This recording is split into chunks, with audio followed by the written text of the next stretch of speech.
Forget everything you've been told about early dementia signs. You have been lied to by a lazy medical protocol that is fundamentally failing older adults.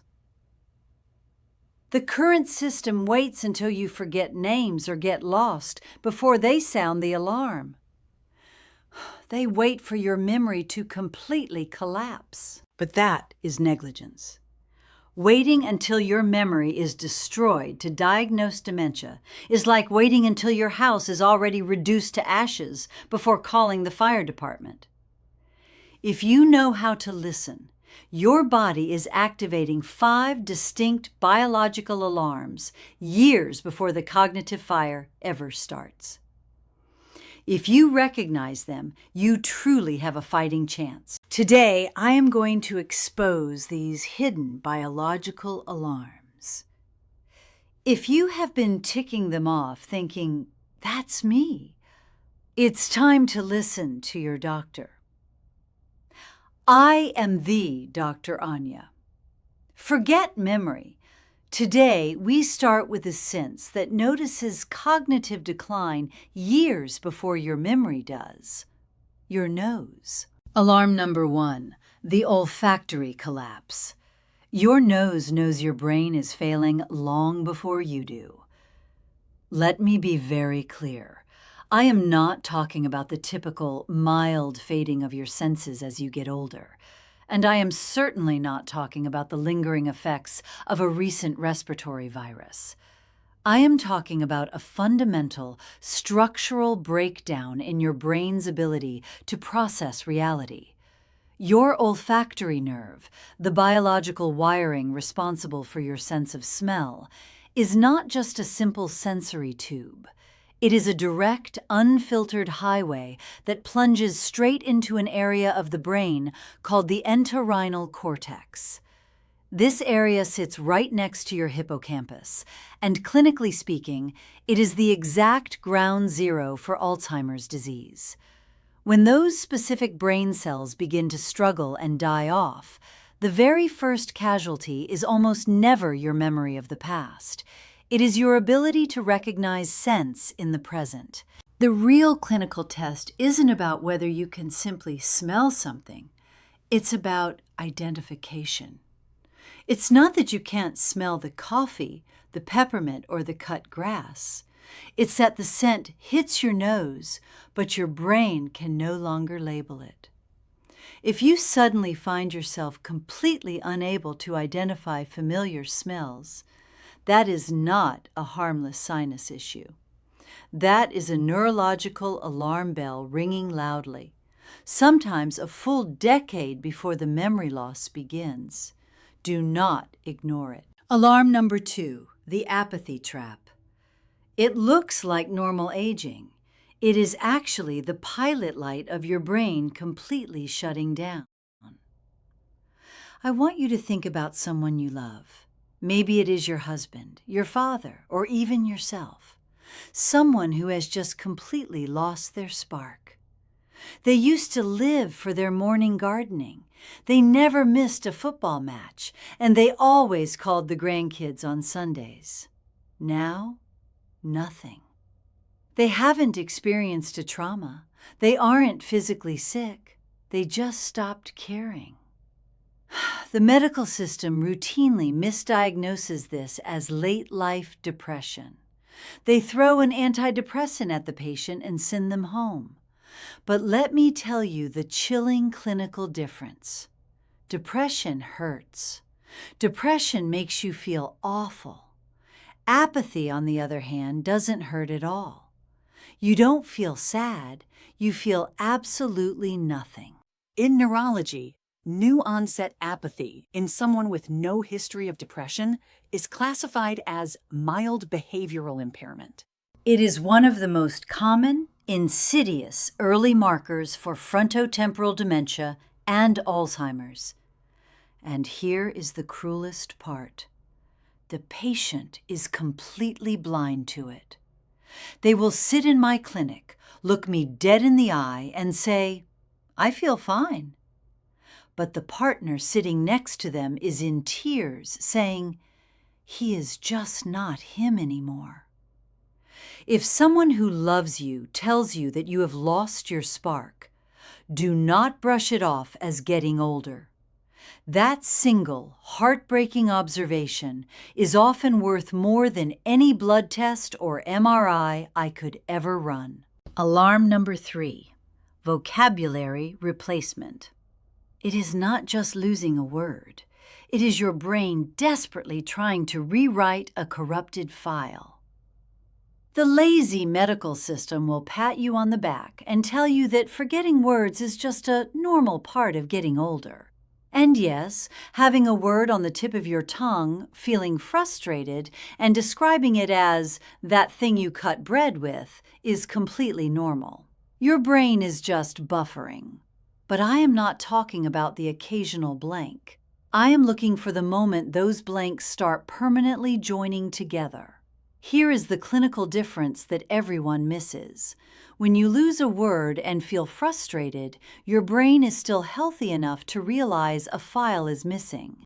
But when a patient starts pointing at the microwave and confidently calling it the food heater, or grabs the remote control and calls it the telly thing, every single time without ever noticing they made a mistake, that is a massive neurological red flag. The patient is no longer searching for the word. The neural pathway has completely collapsed. The original word has been permanently deleted, and the brain has quietly replaced it with a crude, broken substitute. When your sentences become slower, flatter, and you trail off mid-thought, not because you were interrupted, but because the thought itself simply ceased to exist. That is not age. That is your cognitive reserve shrinking right in front of your family's eyes. Alarm number 4, the dual task fracture. When the simple act of walking suddenly requires all of your brain's processing power. Neurologists know that the way you walk, your specific rhythm, your balance, the exact timing of your weight shift, is your motor signature. To you, walking feels completely automatic.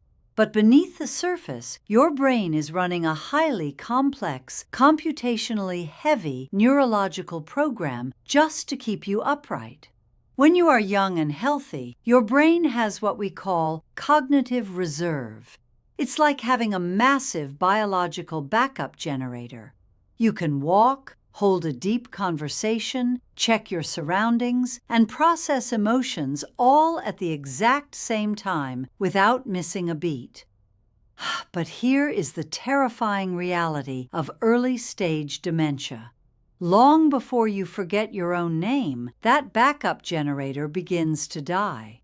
The medical system completely misses this because you look perfectly fine sitting in a doctor's chair. But here is the ultimate clinical test that exposes a shrinking brain up to 15 years before a formal diagnosis.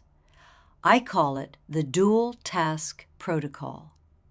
The next time you are walking down a hallway or crossing a room, I want you to start counting backwards from 100 out loud in sevens. 93, 86, 79. A healthy brain has the bandwidth to manage the mental math and the physical movement simultaneously. But if you have to physically stop walking, if your feet come to a dead, sudden halt in the middle of the floor, just so your brain can process the numbers or find the words, you have failed the test. Your brain has experienced a dual task interference. The structural wiring is degrading so severely that your nervous system is literally forced to shut down your legs just to keep your conscious thoughts running. Do not write this off as a bad knee, arthritis, or simply being a bit distracted. It is a massive, visible red flag that your cognitive reserve is silently collapsing in plain sight. Alarm number 5, The REM switch failure, the most violent, terrifying, and ignored warning sign of an incoming neurological collapse. This final alarm is the one I wish every single primary care physician in the world was forced to screen for. It is the most critical, yet the most tragically dismissed early marker for a devastating condition known as Lewy Body Dementia. And ironically, the patient is the last person to know it's happening. This message is for your partner. Let me explain the basic biology of sleep. When you enter the REM phase, the stage where you dream, your brain does something incredibly clever. It physically paralyzes your body. It completely cuts off the motor signals to your muscles. Why? So that if you dream you are running, fighting, or falling, your physical body remains perfectly still and safe in your bed. But in a brain that is beginning to develop Lewy body dementia, that biological switch completely shatters.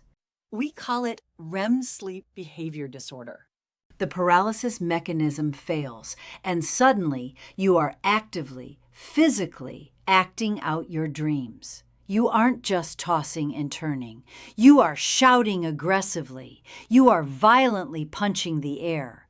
You are kicking out, and you might even throw yourself entirely out of the bed. The terrifying part? You will wake up the next morning with absolutely no memory of the event. But your partner knows. Your spouse has probably been sleeping with one eye open for months, terrified of being struck in the middle of the night. The lazy medical system dismisses this as stress, bad nightmares, or just a quirky sleep habit. They might even prescribe a dangerous sedative that only makes the underlying brain damage worse. Do not let them ignore this. REM sleep behavior disorder can appear a full decade before the first sign of cognitive decline or memory loss. If your partner tells you that you are violently fighting in your sleep, you must demand a neurological evaluation immediately. The clock is ticking. The medical system wants you to wait for the fire. I am giving you the power to stop it before it starts.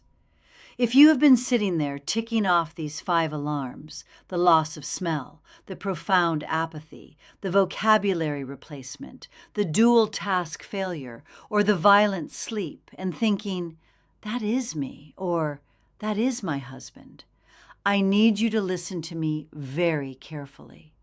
Do not panic. Panic paralyzes you, and paralysis is exactly what the lazy medical system relies on. Recognizing these early biological alarms is not a death sentence. It is a massive, incredibly valuable window of opportunity. It means you have caught the structural breakdown 5 to 10 years before the irreversible memory collapse begins. Time is the only currency that matters against dementia. When you catch it this early, you give yourself options. You have the time to aggressively intervene with neuroplasticity protocols, to correct massive nutritional deficiencies, and to demand a ruthless deprescribing of toxic medications that might be fanning the flames of cognitive decline. But you cannot do this if you accept you are just getting older as a diagnosis. Tomorrow morning, you are going to call your primary care doctor. You are going to demand a baseline neurological assessment and a referral to a specialist. If they try to brush you off, you find a new doctor. You must become the absolute, uncompromising gatekeeper of your own brain. If you are ready to stop being a passive patient and start taking control of your biological future, subscribe to this channel right now. We are arming you with the clinical truths the system is too lazy to tell you. Go to the comments below and tell me, which of these 5 alarms surprised you the most? Or which one have you noticed in someone you love? I am Dr. Anya. Guard your mind, challenge the protocol, and I will see you in our next consultation.